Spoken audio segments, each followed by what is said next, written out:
অবরোধ ঘোষণার পর মহাসড়কে এমন দৃশ্য দেখা যায়নি। তবে বিশেষ নিরাপত্তায় যান চলাচল শুরুর পর থেকে পাল্টাচ্ছে পরিস্থিতি। অবরোধ ও হরতালেও বগুড়ার বাইপাসে প্রায়ই চোখে পড়ে ছোটখাটো যানজট। বিগত কয়েকদিনের পর্যালোচনায় বা এখন যদি দেখতে পাই, আমরা মহাসড়কের পাশেই আছি।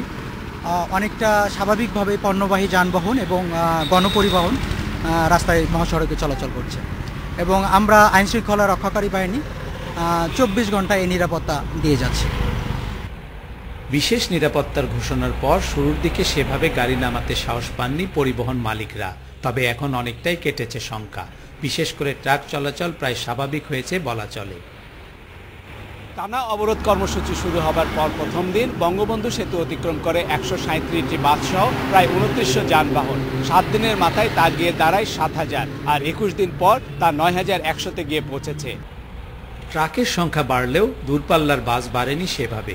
পেট্রোল বোমা হামলার আশঙ্কায় চলছে না নাইট কোচগুলো। পুলিশ ভাবছে রাতে ট্রাক চলাচলের উপর জোর দিয়ে দিনে বাসের জন্য নিরাপত্তার ব্যবস্থা করতে পারলে এই সমস্যার সমাধান হবে। আর এই নিরাপত্তা নিশ্চিত করতে স্থানীয় জনসাধারণকেও সম্পৃক্ত করছে পুলিশ।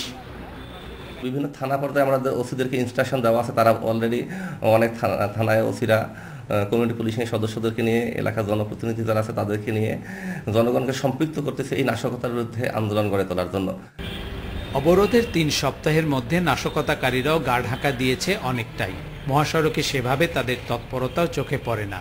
এদের কেউ কেউ ধরা পড়েছে, কারো কারো বিরুদ্ধে হয়েছে একাধিক মামলা। Hasibur Rahman Bilu, independent news, Bogura.